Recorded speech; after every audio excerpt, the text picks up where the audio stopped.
Starting speech in 3, 2,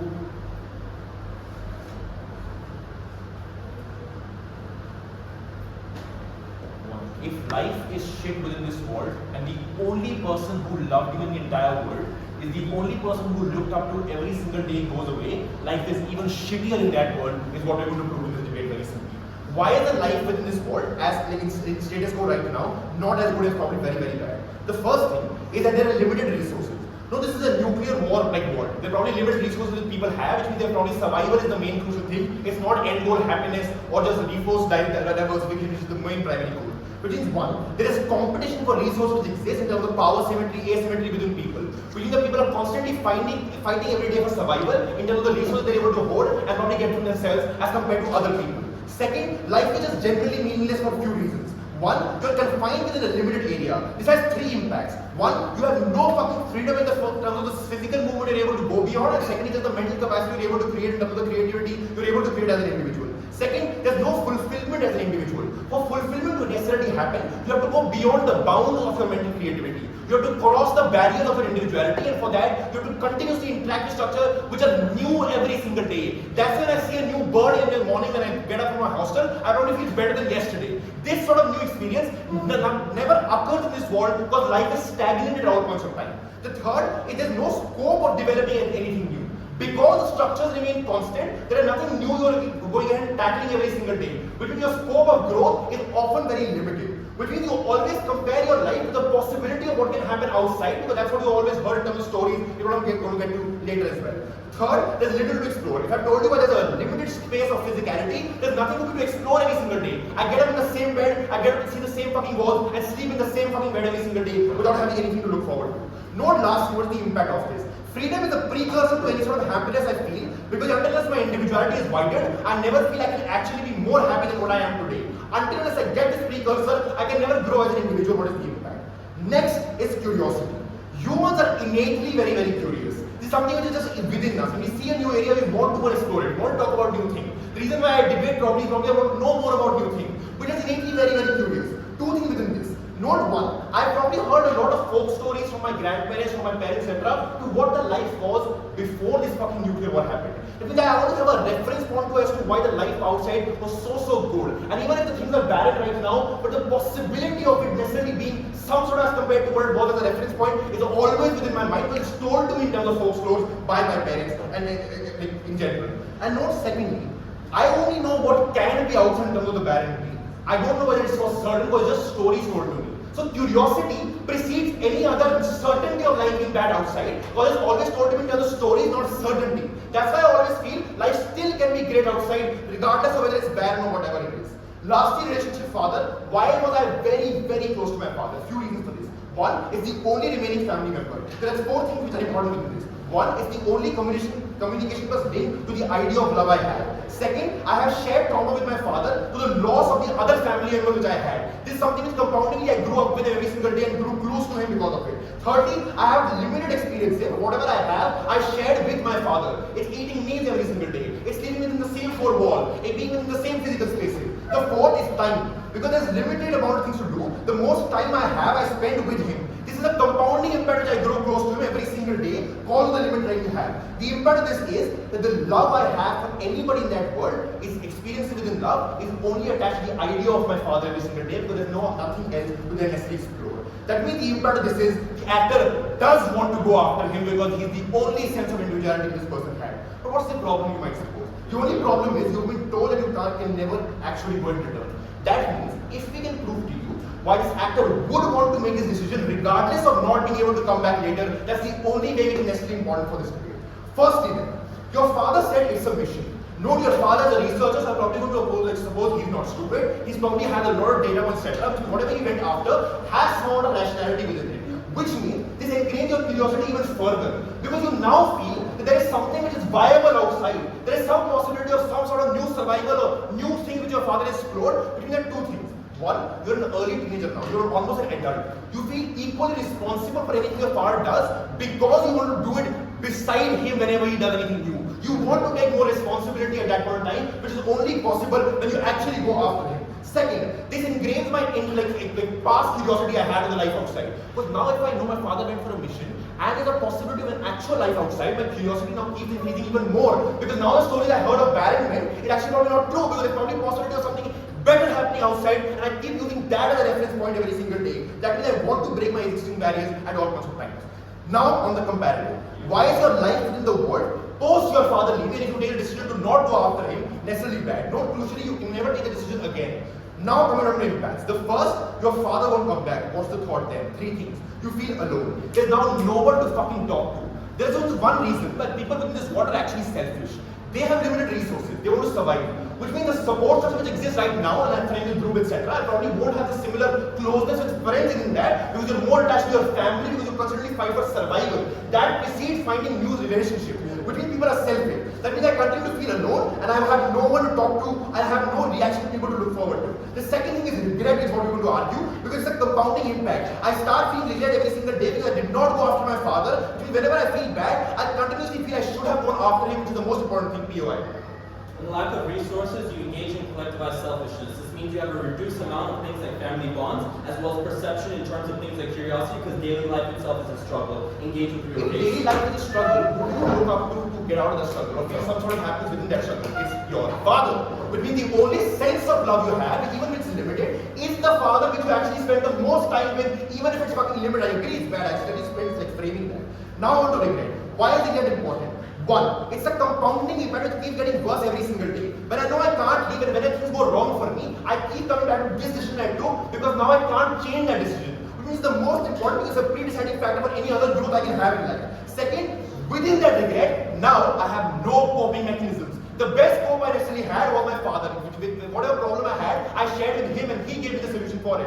And if other people are necessarily selfish, they also constitute in the POI, I'm probably going to have no support structure to get me out of the regret at any point in time. Lastly then, your father was a researcher, he was important to people. He was a doctor. People relied upon him. Now when he leaves without telling people, you know what people are going to say? Your father was a fucking traitor. Which means they now feel, and they're going to have a large amount of resentment and anger towards your father because he left the people within the ward as a sole researcher and doctor, or probably a very important one, and went outside for nothing. The impact of this are, people keep calling you shitty, people keep on you because the only connection they had to your father was now you. And you're going to get life to get comparative to shittier.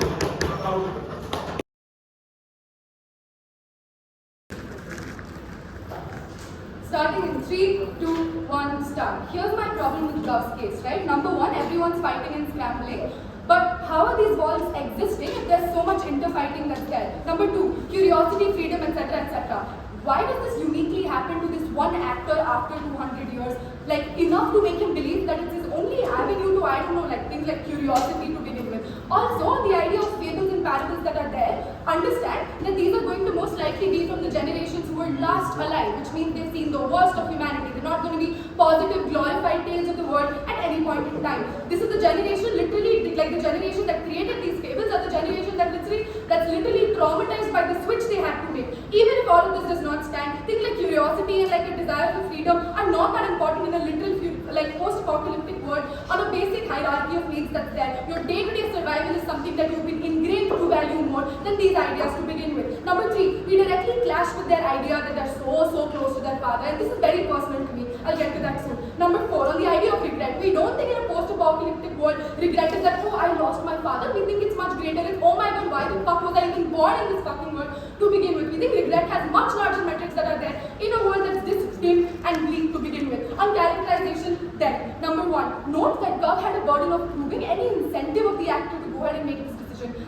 If that does not stand by the end of our cases, that case does not stand. But also, we think that they're particularly unrealistic in considering the lived experiences of this actor, and I'll fix that for you. Number one, the past 200 years that have just gone by, everyone has lived and died within this world that's there, as a result of which you're even there in the first place. Everyone you know in your existence has lived and died in this world. Number two, you're likely to have formed deep parasocial relationships because of the fact that the people are less, which means that this is the only social interaction that you even know and that you even had in this life. I don't know why they're all fighting all of a fucking sudden. But as a result of which, you inherently value it as if it's life itself. Considering that you've not had interactions with the environment, with animals, with other things to go ahead and like form those relationships, you only have these intersocial, parasocial relationships that are as valuable as life itself, because what other meaning to life is there apart from the people who are trapped with you in this fucking world? Number 3, you likely believe that this world is good because of the restrictive laws and the conditional stories being told from since you were a child, which means that number 1, there are likely to be fables and parables that are there, like going ahead and engraving certain narratives in your mind. I've already told you why they're not going to be all like glorified to begin with. Number 2, propaganda, which means that there are restrictions on you fucking leaving. It means that there's a power structure in place that goes ahead and implements these restrictions to leave, etc., etc. Which means, why so? Because number 1, it's a post-nuclear world, which means that these circumstances outside are extremely difficult, but number 2, for whatever reason, they also don't want you to leave, which means 2 clarifications at this point then. Number 1, this person has lost family before. This is the only surviving member that's there, which means you've experienced grief and loss before. You've processed this before, which means that this cannot be the unique factor for which you go ahead and you throw your life away. You throw the life away of everyone else in this, like, in their world to begin with. And this is key, number 2, because they cannot claim the pursuit of this person of finding their father in itself has value. Because when you've been institutionally raised to believe that life doesn't hold value as opposed to the collectivized interest of survival, you're unlikely to prioritize like saving your dad to begin with, and I'll further make that out really soon. Over the course of your life, you've accepted that other people's lives are dispensable, i.e. radiation happens, so you won't let anyone in once they've left this world to begin with, because they put everyone else's lives at risk. Really quickly constructive then. Number 1, why you're unlikely to believe that this is some James Bond mission that your dad has been on, where you have to go and like he's chosen you to go and succeed him and like follow him and all of that. If you've been indoctrinated through the course of your life by the power structures that we tell you, by the parables and the fables that we've told you about, you're unlikely to believe this in the first place. But number 2, your father was a researcher, which means and indicates that there is research and science within this world, right? Which means that this science has likely been also tailored to support the same power structures and ideas that I've already talked to you about. Which means that they've probably studied this in schools in terms of like the outside world is a wasteland, there's no way to exist there. And this power structure is probably ensured that these education systems or whatever do not tell you how to survive, actively disengage you from any method of surviving in this outside world to begin with. Number 2 then, your nexus of belief originates from your lived experiences that are there. As per context, there's no proof that the father fed any counter propaganda or anything in the first place. On the contrary, this father probably waited for this kid to turn 18, which means that this kid probably feels like, oh okay, he waited for me to be an adult, responsible enough to like take care of myself, etc., etc., which is why he wants the best for me, he wants me to survive. That's his main thing, right? Which means that, and also considering the letter is ambiguous, right? In case the father did feed him any propaganda, he would have left a more explicit letter, but the letter is super ambiguous, no moment needed for that. This means that your beliefs are probably not family-centric to begin with, in the sense that you don't believe in things like nuclear families in this one world to begin with, because the community in the world is so small that it's likely to be incestuous for fuck's sake, which means that these concepts of like father, mother and all of that are likely to be superficial to begin with, in the sense that you want to repopulate your population in the world, which means that you don't have any special fucking attachment to your dad out of nowhere. You know that you're highly unlikely to survive, let alone meet your father in the first place. Why so? Number 1, you know that you won't come back after this regardless due to the close social relationship that you have, which means even if you could have, you would not want to go and harm them in terms of carrying any radiation that's there or anything there of that sort in a post-nuclear world. Number 2, you will know that you're not going to survive because you know you've never seen the terrain that's there. You know no sources of food outside or like what to look for, and you cannot carry supplies because you're fleeing secretly. But also you've purposely never been taught these things by these authorities that are there. And note that you have feasibility to leave. We're going to argue why you won't survive. Number 4, why you operate on a fear-based metric in a post-apocalyptic world. Government says things that says that things are so bad inside that you're going to want to leave everything. We say this is unproven emergency and fear-based situations, and that explains one. Number 1, your only family has left. You're 18 years old and you know nothing about this outside world. Number 2, you're often unwilling to lose your present limited resources for a speculative goal, especially in the world that I built for you. Your whole life has been continuous training and conditioning of what life has been for you. Your existence is a history lesson that if you reach too close for the sun, you lose and suffer. That is what humanity is bearing the brunt of. You've also been trained to devalue things like grief, things like hoping and dreaming, other like over generations in that world, over those 200 years. Why is that likely? Because of that strong power structure that's there, but also in the fact that you have to sustain even emotionally within that world that's there. You can't literally like grieve every single person that dies in that like close power structure that's there. Number 5, on the nature of social relations, you will keep the same terms such as the prehistoric people did in terms of father, mother, but not apply the same values and strive with them. Why it impacts really quickly? Number 1, you live in a society that's literally incestuous. I've proven that to you, which means their relationships are jumbled up and superficial at best. Number 2, these specific family bonds that exist in our world are made when you're close to the people who, well, for a very long time, like for a very long time. But in this world that exists, you're close to all of these people for a very long time. We think you're close to everyone in that way. We think that those bonds, even if not emotionally, on basic utility in terms of needing another person to breastfeed you or like literally raise your child, bearing and all of that things. We think community in that level, all of those reasons never been crowded before.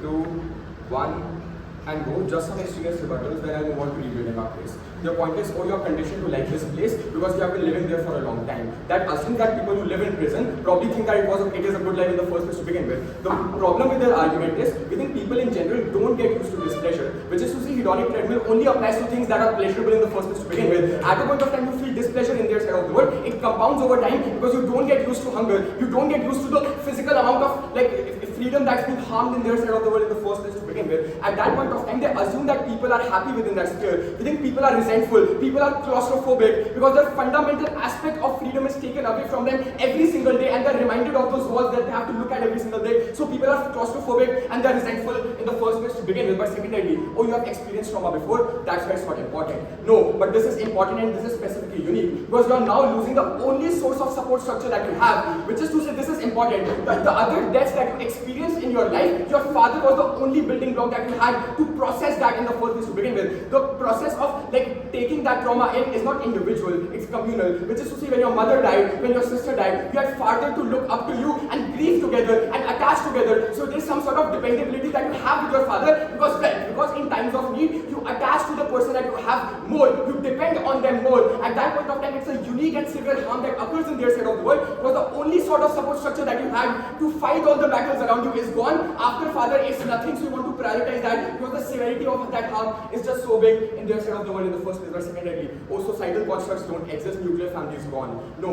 we think even in their side of the world, competition for resources exists, but we think people still want to prioritize their own families, which is to say at a point of time you are individualistic, the amount of empathy that you have for others is also less. I probably only care about my father, only care about my sister because I want to ensure their survival as well. So sense of family still exists in their side of the world. Not everyone becomes a fucking family if they are living in a world that's fucking false in their side of the world, and that doesn't stand within this debate. But notice what's our case and why is it so important. We will independently win on two metrics. The first metric that we will win upon is that at a point of time you have been living in such a claustrophobic environment, just having this capacity is something that you value. Their point is, oh, this agency wasn't granted to anyone. Exactly, you're the only person that has the access for this agency, and you only get this access right now. So if you don't use it right now, the guilt and the regret compounds in future because you cannot go back and use this agency again. So it's an irreplaceable harm that occurs in their side of the world. But why the life we live within the world is so bad, and why you want to change that in the first place? Number one, notice within a world there is limited space and there's limited things that you can do. At that point of time, probably what you eat, what you do is also restricted, but what you can see is also restricted. This is a fundamental harm on your autonomy because the structure and schedule is built for you. You have no agency to decide what you want to do because it's controlled by the external structures that are existing within that structure. At that point of time, your quality of life is bad because it's monotonous,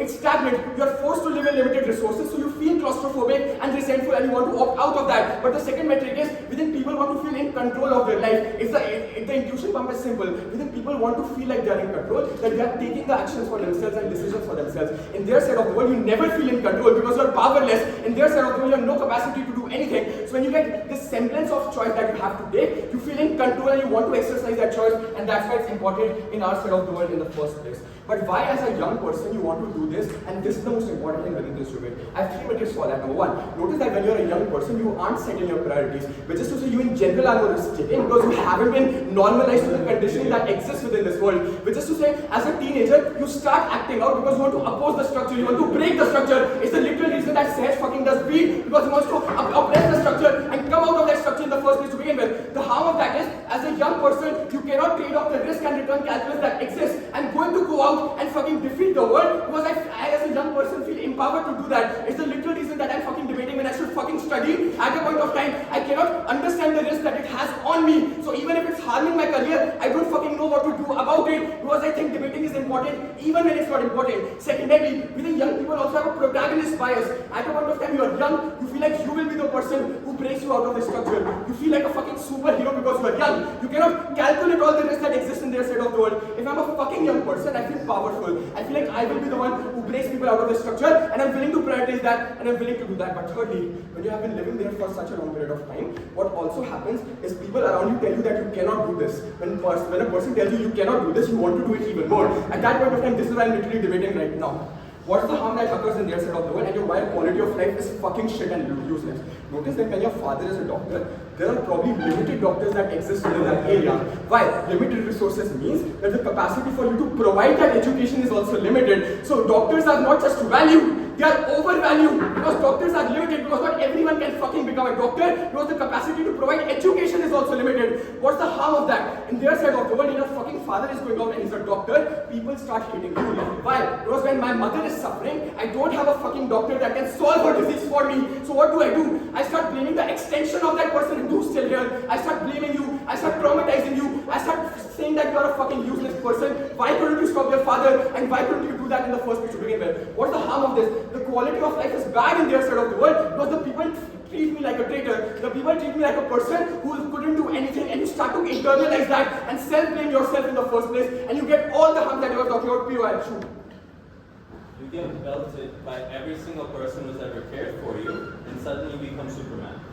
The point is, when you lose the last person that was there for you, you want to act out for them. Because other traumas that you had, your father was there, but now no one is there. Which is to say, and that's important, if everyone treats you like a traitor, you don't have a support structure in their side of the world. Because everyone is against you, everyone oppresses you. Your father was the unique identity that was there for you to process that grief. My father is gone, how do I process that grief? I'll go after my fucking father and treat them in the first place to begin with. But secondarily, and this is important, you start to self-blame yourself on 4 metrics. Number 1, the first metric is you feel responsible. Insofar as you're a person with the capacity to go out, you have the capacity to help your father, you feel responsible on a second metric because you are aware of this. You don't know who else is aware. This could be a secret mission. You feel self-responsible because you're the only entity that's aware. But thirdly, when you're a young adult, you're not like immature, you're not like a dumb person. When you're 18, you have some capacity to go physically and emotionally. So you have the capacity to mature out while you could have helped your father. So you feel like guilty because in their side of the world, it's a person who's a young adult with the capacity to grasp that world, with the capacity to solve problems. You uniquely feel like you have let your father down if you don't go after your father in their side of the world. But there's a compounding harm that occurs in their side of the world. When your father doesn't come back, you start to self-blame yourself more. And this increases on scale. Why? 5 months later, I blame myself because my father isn't here. When 2 years go down, I blame myself more because as the time progresses, the propensity of my father to come back also produces. At that point of time, this self-blame increases on scale because after 30 years, I blame myself more because if 30 years have gone, my father is never coming back. If 40 years have gone, he'll never come back. I'll blame myself more in their side of the world. I'll always be in regret. I want to be like curious.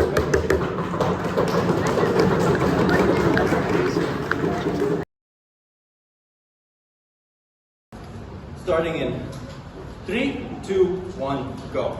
Panel, side government's case is very simple. You hate the fact that your father left. Because of that, you're going to feel a superhuman urge that most of us in the real world don't feel if our father were to go missing, and be able to enact that in a case of widespread destruction across the planet.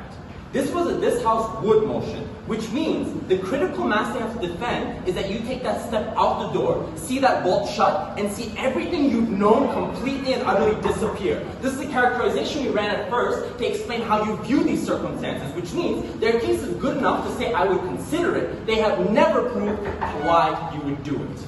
Note, they lose on 2 simple metrics. Number 1, the nature of fear is inherently parasocial, which means it thrives in a community, and the more you collectivize, the more that substantiates how you think as a person. Number 2, emotions, and the ones especially that they claim, are not inherently intrinsic. They are taught through the processes that we acquire from the community that's there, which is why this is an anthropocentric debate that they did not touch upon. They lose just on that metric. Now, let's deal with the father.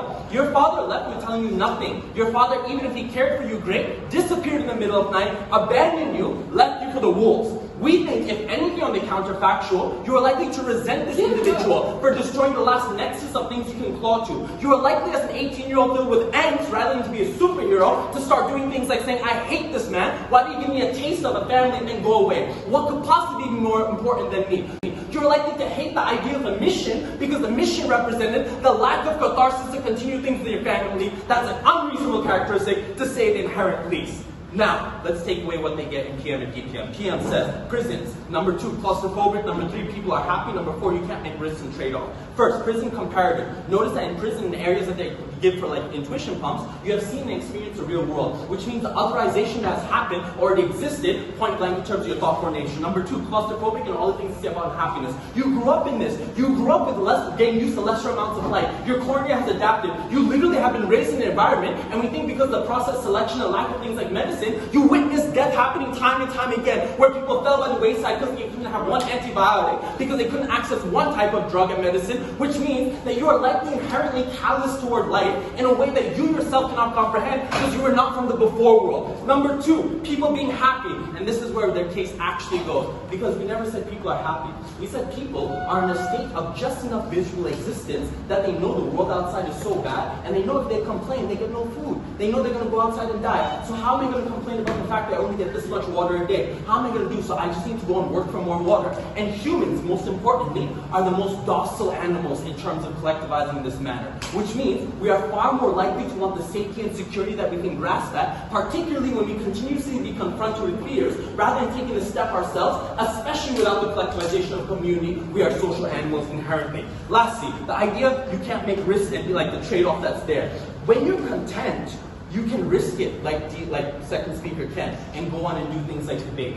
But when you are not content, when you are inherently unhappy, the risk trade-off still becomes skewed. But it becomes skewed in the favor of fearfulness. I need to keep what I have because I don't know how I'm going to get it. This is when you start to self-assess yourself, and what Samara tells you about skills is so important. Because you start to say in the back of your mind, shit, do I have these skills? Shit, I don't know how to survive. Will I really actually be able to do so? You start to question and self-doubt yourself in a circular loop where you're not able to engage with other actors because it's like a legal plan, which means that you're unlikely to create the type of impact that you inherently want. First constructive then, in the nature of why this is anthropocentric. Number 1, you never got the creation of emotions that were never at all times interfered with by multiple third parties outside of the family member that's there. You, when you went to sleep, you were probably around somebody because there's limited space. When you woke up, you were around somebody. You probably used the commode and restrooms around people 24/7, where your idea of social boundaries became integrated. That means you likely had a village for a mother in terms of people, and multiple contrasting points being processed within your idea. Note that in the idea of the central structure existing and this type of mechanistic like situation working,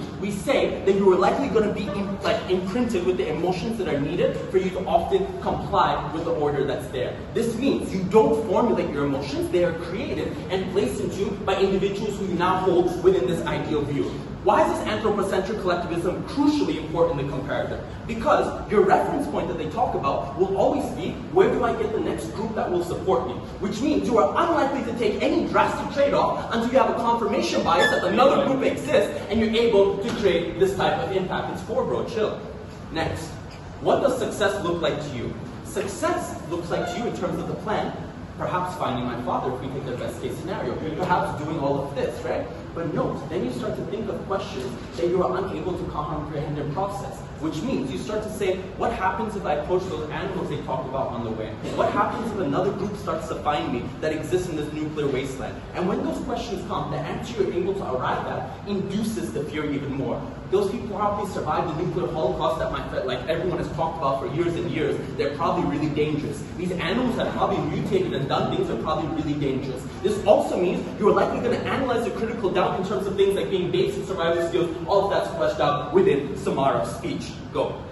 If your neck is true and I will be resentful, why isn't the first thing I would do is want to break the rules and regulation as what group is carried out and move out and break the only thing that was a rule for me for ages?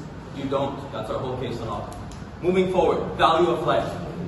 Why do you have a lesser value of life? Number 1, you have disease and sickness in wide proximity. People are dying. In childbirth, the idea of even conceiving a child is something where most people pass away, which means you possibly on their side have siblings who passed away and never reached maturity. You likely have family members you saw die repeatedly over and over again. You likely have been breastfed by another woman in the idea that your mother is absent within this when you were raised, which means you have cross-influence in nature of relations to such a degree that you start to attach these terms to whoever probably holds the most direct proximate belief to you at that moment. Which means at the time you need an elder figure, you likely approach someone who's a senior man to gain skills that you believe you need, and you likely switch this to multiple access because of the fact that you have this type of collectivized group there. What does this mean? Number 1, you can't hold a degree to your father to go and overturn all these systemic ideas. Number 2, you likely put your father in their best case in an equal basis with your survival instinct because of the fact that you've seen people within your family or you've heard of it die out because they did not follow these basic rules. I.e. the fables and parables they tell you is that, oh, great-great-aunt X did this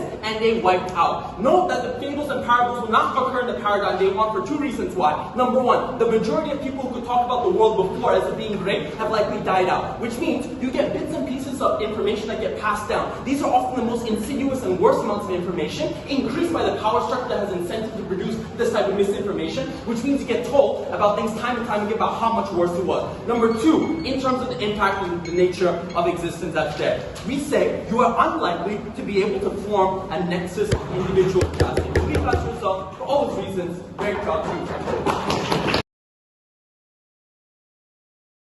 Which comes from Adam's speech is that your fear overpowers you, your survival instincts overpower you. Here are 4 fifths of this argument. Fifth number 1, we explain that oftentimes fear is to protect the things that you already have. We explain that your life is so shitty currently that the fear doesn't actually become overpowering because there's nothing for you to protect in the very first place. Oftentimes an intuition pumping, if you leave a job for a business, you fear because you have a stable salary to begin with. Now you don't have something to protect, presumably your life is already so shittier. But the second nuance is that oftentimes you also know your life becomes shittier further because of our life which comes in first and second. There are people that are actually going to hate you because your father actually left and people wanted a doctor. This is because people hate you. You also fear the thing that is going to be now, which means nothing to protect you actually in the very first place to begin with, right? The second mechanism of fear does not overcome you is because you're a young person.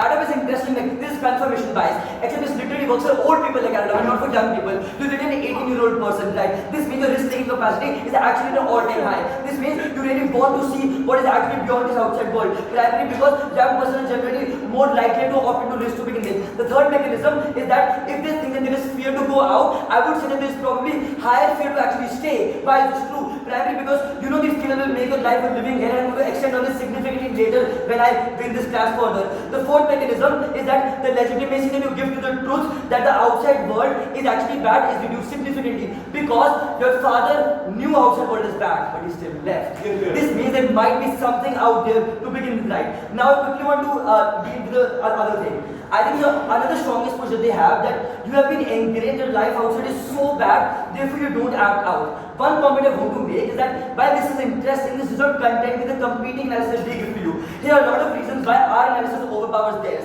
A. Notice your father also may engage with the same narrative, you know this, but because he also left, this means you start questioning your preconceived notions. You start questioning all that have been told you that the outside world is bad because you presumably give a lot of credibility to your father. Your father, knowing the fears, knowing the animals which Adam talked about, knowing the nuclear waste Adam talked about, actually went outside. This means probably all of that is bizarre. This means your father might be true. Reason 2, curiosity is symmetric for all as the first speaker explained, but you never act on the curiosity, primarily because no one believes that. No one wants to be the black sheep. Now you have a black sheep because your father left. This means now there is actually confirmation bias that one person left and something actually might be there outside. Third mechanism, your father literally rotated submission. Notice this changes the needle over after bias, primarily because now an idea constructs into your mind and becomes so stronger that something outside actually existing. Now this counteracts with your existing biases which we talked about, and this is much more stronger because of huge credibility you give to your father and because of recency bias, presumably because and all the curiosity we also talked about. The fourth mechanism, we explained that your connection with your father is actually likely going to be so high, presumably because you trust this particular person the most. This means you're likely going to act on this and your preconceived bias decreases significantly and all of expert curiosity try to overpower this thing to begin with. The next thing to say here is that Adam experience is likely going to turn into resentment. The first tip is that oftentimes you have been able to self-rationalize that he left for something because the mission was actually so important. The reason is it's difficult to accept the fact that your father was bad. Now you can't accept the fact that everybody is literally shitting on your father that he was actually a bad person to begin with. This means you're less likely to resent but rather to regret every day of your life to begin with. Now, let's win the clash about why your life in this place is going to be a living hell. The first link that you put on us is that your father was a doctor and there are no alternatives, right?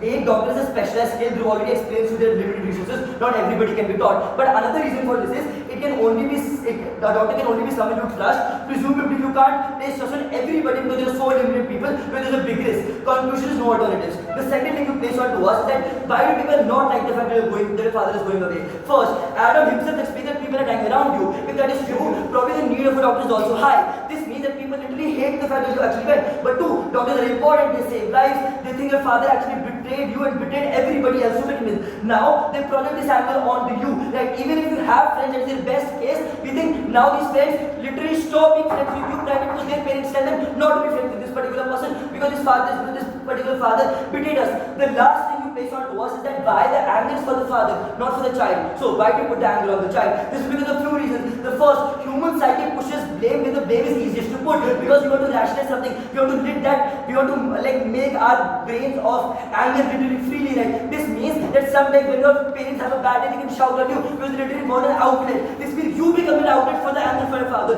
This means now no person actually likes you. And it makes your life you're living hell. But lastly, to explain to you, you are the closest approximation to your father. This means you are likely to be blamed. Now, what is our worst case? We agree you can die outside. Why death is better than a life with a living hell?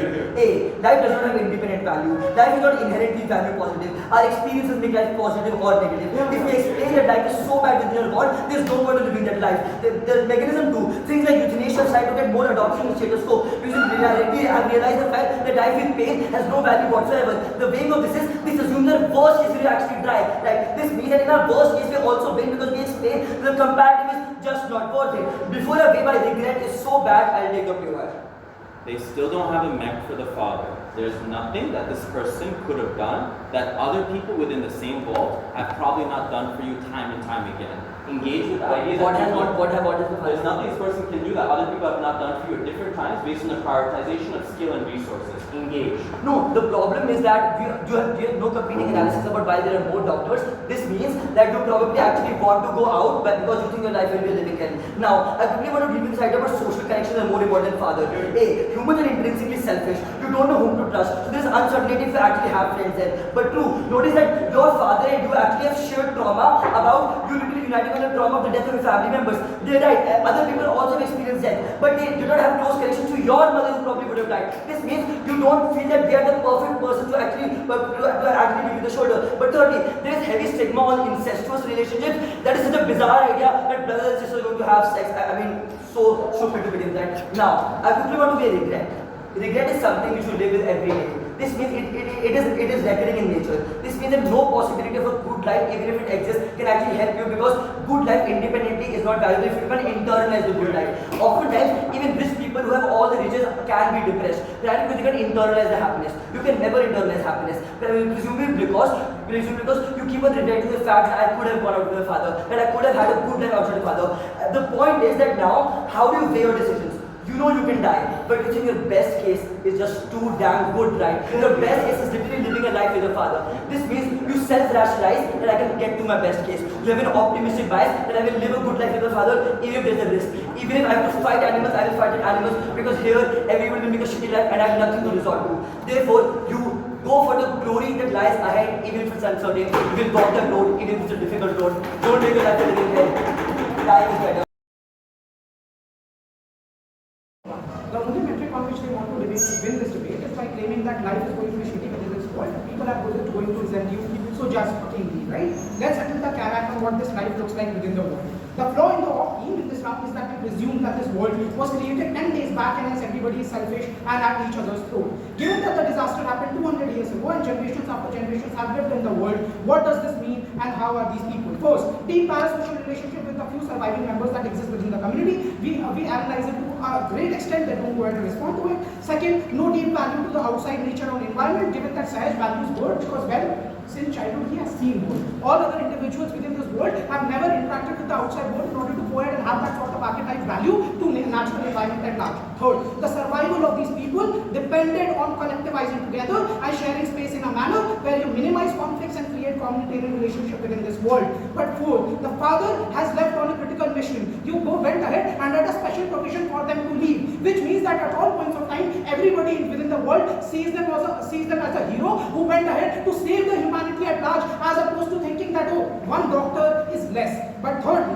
God check this argument, right? The fact that the life within this world isn't presentful. The individual's father could have chosen to live out their life in the world, but they choose to risk their life and go out. This tells you that people are not inherently selfish within this world, but rather understand the importance of going ahead and working together and collectivizing together in order to go ahead and grow. Sixth, and this is where we explain cross-influencing nature of relationship that exists within this community at large. They don't go ahead and respond to this. What does this imply? In our best case, you don't attach specific importance to your father at large in terms of the relationship that you share within this world. But secondly, in our worst case, you go ahead and make peace with it in the longer run, and you go ahead and treat your father's relationship on the same social spectrum as you treat your relationship with the people that you have grown up with since childhood, and you have shared your grief and you have shared your relationships with. With that, 6 responses. First, within world, life is meaningless. We think humans form meanings according to the environment in which they find themselves. Thus, in a world, the meaning of life is to survive and to survive with your fellow beings, which means that you get a sense of meaning on our side of the house,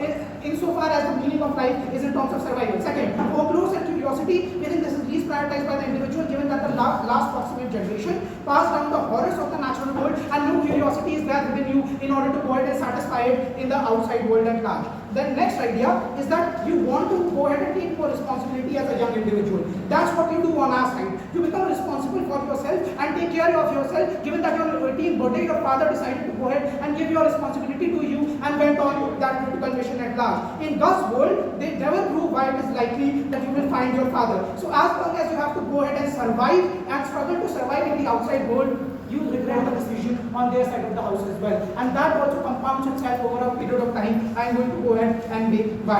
Lastly, in terms of young people, I am going to flip this and argue, when you as an actor know that you have a burning desire to go ahead and burn the entire world, it's important to balance it with the practical implication of whether you should go ahead and leave or not, right? But lastly, people start hating my father because a doctor has that. We knew that the narrative that is created in this world becomes the idea that when your father can go ahead and leave you, given that they are going on a mission in order to save humanity at large, which is the reason why they were not selfish, but rather were individuals who were ready to dedicate their lives and their survival in order to go ahead and survive in the outside world. The last idea is fear is to preserve the thing that you already have, and you have nothing. We already outframe fear. First, we proved that how, in terms of your own life, in terms of meaning within your own life, it's important to prioritize your own self in the way you go ahead and survive outside. But second, your existing support system, insofar as your father wasn't your only world, but rather there are some individuals as well with whom you have grown up, with whom you have shared relationships that matter to you. The last idea is that it might be something out there because your father left. Your father left because he's a researcher at best and knows what he's doing, insofar as they know that they are on a critical mission at last. In our worst case,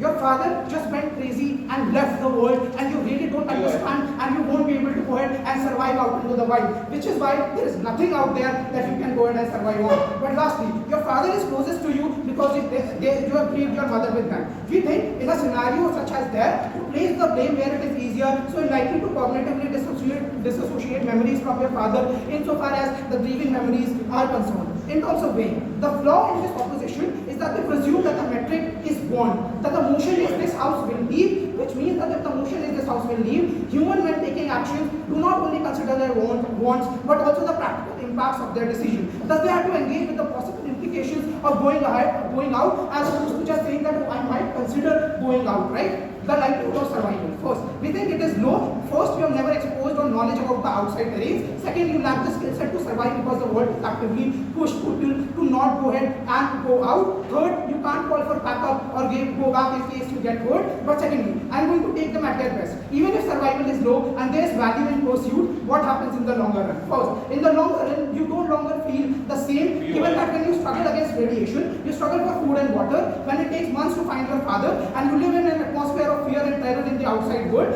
This is when instincts around self-preservation kicks in, where you regret the decision to leave without your father's permission. You start to think about all the people you are still that are living in the world and are happy. But the worst of all, you start thinking about the possibility that your father must have returned, but there's no way for you to know this. Third, you see death and destruction all around you, which means that it instills horror in you and you really regret the decision of going out. Last, you're reminded of all the cases where people left and never came back, which is the reason why you go ahead and regret your decision more. But secondly, speculative benefit versus certain harms or not. We think it is totally speculative that you will find your father in a broken, desolated world where there's nobody to guide, there's no mass transportation, given that you have no knowledge about your father's location, which means at best the pursuit is there, but you don't really achieve anything, and all their benefits are speculative in nature. On comparative, and this is where we prove that their harms are certain in terms of your struggle for survival, in terms of the regret of the decision that you take, but in terms of the way in which you leave world, you can never go ahead and come back back, which is why you get this decision. Are comparative in terms of what is your life within this world. First, no likelihood of regretting your decision, given that you have the knowledge that your father didn't want to take you on the mission. The same father who knows all about the mission, who knows the danger, who knows whether you would have been of utility or not. Which means that you're able to go ahead and rationalize over a period of time that if my father left me in this world and wanted me to stay here and not pursue him, that was a good decision to begin with. But second, Abatom explains how it is likely that you resent your father at large in the worst case scenario, where it is easier to rationalize the fact that he was a crazy fucker who just left without taking care of me and without thinking about me. But lastly, in the longer run, how you feel about it is in terms of two situations. First, when your father is taking a lot of time to return, this is when you realize that you took the right decision to not go after them, given that you understand that they fucked up by taking this decision and you should not go on the same path. But lastly, when your father does return, you are happy. You think that, well, they are a superhero. Perhaps a little easier so that opposition like nothing gets it. We live in a world where ideas are often ideas that are not real to touch. Again, you don't know these animals, you don't know these plants, you don't know this world. This means when you can attach reality to an emotion or an idea, it will always hold more weight in how your decision-making nexus operates. Which means a fear you can attach to hunger that you felt is far more pertinent in the minds of a person rather than a hope of a belief of a world that you yourself have to picture and visualize. This is because this debate happens at the moment and impact of time that you can successfully step out of this vault. Before and after doesn't exist. This washes away regret, because regret is felt later. Regret's a culmination when you reach an end point where you're probably dying in the middle of like the savannah or wherever it is, when you start to do things like feel regret. In this moment, regret and all the feelings you talk about are a momentary spurt where you say, I'd like to hope and believe that something's possible, but you yourself don't have the knowledge or the lived experiences to formulate what this imagination looks like. This is why imagination is key to the creation of our systemic beliefs. In a world where you were locked away, you never did that, so those emotions are not intrinsic. Number two, why do you pick up and drop love? You pick up and drop love out of necessity. This is how you were likely to form multiple relationships with different people. This is why the ideas are so foreign to side government, because this is a world where you have changed the decision-making nexus to engage with anyone who provides you resources. Mother is most likely the person who loved you the most. The father, and notice it's not a biological father in the emotion side, is probably the person who cared for you the most. Note that these are tenets that are based on utility because everything becomes about the extraction of resources that you can accumulate. This means if my father neglected me, whatever he is, why am I so passionate about him when I've seen death and destruction and I was able to move past other systemic causes? Why don't I in fact most likely enter into a cycle where I want to hate against him, separate from him, deny the existence of the person? And note this is how trauma works, because the idea of trauma is that you dissociate from the thoughts that are unpleasant and unfounded when you cannot suitably give an answer to them. We think this is far more likely than you taking on an unprecedented burden to reach an unprecedented impact that you yourself admit to yourself that you have no knowledge about. Now, researcher. This goes both ways. This is supposition. Your researcher could likely be revered as a crusader who changed the world by going on a mission if the central structure wants it. Or they could also be likely hated because of the fact that he put the mission first. If so, as a child, you're likely to inculcate this belief because it's more proximate to how your relationship with your father ended. Lastly, people are selfish. Note that this is collected by selfishness, because people form groups for pack protections, anthropocentrically, and this is the basis of how you learn to do things like do basic tasks, which means you did one task, you passed on an assembly line to someone else, they did the water filtration, you did the cooking, etc., etc. Which means the groupism in your mind forms the basis of how you even think a family should exist. You don't see a nuclear family because you've never seen a nuclear family exist separate, living with a picket fence. These concepts are not ingrained within your thought. Thirdly, life is fleeting, and you shock over anything. Note that for all this person who we believe has PTSD and this nature is 3/3 or 1 minute. This means that what happens is that you repeatedly get shocks every time you have things like less food, water scarcity, shortage. These attack and destroy the psyche of the mind. This PTSD builds up, and for people who survived so long with that, who grew up, especially for childhood PTSD, you start to see everything as a shock. You start to err in the fear of caution. You start to say, I get like just shaky whenever things are in threat because I have such an unstable balance. Note that you're not completely starving and destitute, that I would do anything not to risk this because otherwise I know how bad things can become. Important characterization. Lastly, fulfillment. Note that fulfillment is relative to the capacity that you have to perceive fulfillment. So they have all these grand ideas because they can debate. But for someone who just going and getting water is probably filtration through radar systems and IV tablets and takes 2 to 3 hours, you have a base like a hassle, like muscle hierarchy of needs that does not allow you to have the time to pursue these real life interests. Happy to supplement. To one, reply beats their own case, because if they are right, if this debate is about the decision you take, that means you're probably more emotional than you're fucking practical. That means in that moment, you're probably likely to prioritize everything we have said in terms of the attachment you had with your father more than the practical outcome as to what their case became. So if their metric to win this debate is true, it beats their own case, because emotionality is something you probably precede in that moment, because something which is closer to you and the loss of your father is greater than the fear of what will happen when an animal eats you. Now let's beat their case to all done with 3 speeches. First, they say, oh, your father's probably going to be seen as stupid.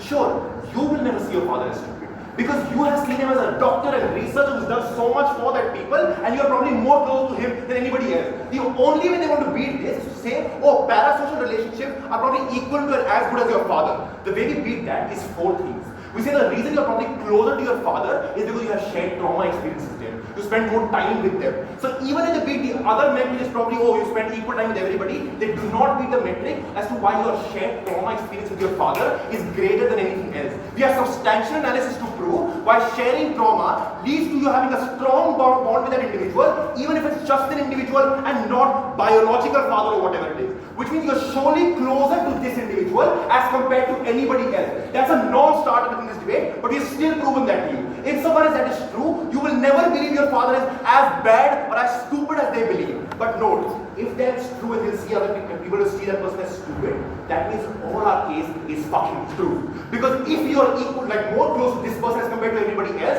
and when those people start villainizing your father every single day when you live there, that fear is greater in that instinct when you don't take a decision, because you don't want your father to be seen as a bad person when you live there. Why is that true? Because their case is, your father works for the very propaganda which tells you to not go out. Which means when your father breaks that propaganda's rule to go out, he's seen as the worst person possible, and he's seen as the greatest traitor which the world has ever seen. Which is when you stay there, the fear of having a bad life when people resent you is far greater in that decision-making process. But further, Will's attempt to equalize blame and resentful is bad for their case. First thing is say, life is not as bad. You probably have close relationship with everybody else. You're not selfish in that case. Sure, I agree. If that's the case, Robin's response is spectacular. Because if that's true, that means these very friends who you were close to before, now when your father leaves and you stay there, they become people who see you as bad. They become people who want to resent their anger onto you because you are the only link with your father. Which means the loss is greater because you now lose onto the other support system which existed as friends which they characterize. Which means that loss is far greater to me as an individual in that decision-making process than any practical outcome they push. Then they have this funny claim. Our metric is only for the thought process of doing it, but I will not actually step out. How do I take the decision to step out? By probably seeing the merits of doing so, which means all our metrics still stand to the why I would think it's a better decision to necessarily go out than to stay here. This debate is necessarily simple. You have to analyze as to why your comparative life while staying in that world will be better. They needed to beat this analysis to win. We win this in 2 ways. The first is simply to explain to you why your individual regret, forget the bullshit of resentment for now. Your own regret is going to beat you in the ass. Because, and this is why Dhruv is also very good. Because he tells you, he said if it's 30 years and your father doesn't return, because he can't return. You can't say that, oh, when he returns, I'll be happy. Context says he can't return once he leaves. If that's true, and I think when he never returns 20 years down the line, my compounding regret gets worse every single day. This regret is more certain than theirs. Because this regret is in the context that he will never fucking return. But you keep feeling worse about not being there with him, but also probably being responsible for why he left. Because people see you as the only link to your father. They see him as a traitor and they see you as the responsible one for not fucking stopping the only man who would save him. But lastly, I do think the father's image is important. Insofar as we've substantially proven to you why you do care about this one individual more than you care about others on a comparative, you don't want him to be seen as a traitor. Which is why you'd rather take death outside, but they don't even deal with the rest case. That means you'd rather take death outside as compared to the continuous resentment you feel when your father is a bad individual. Because the last thing you want is his image to be distorted because you're so fucking close to him they never beat the best case. Proud to win this.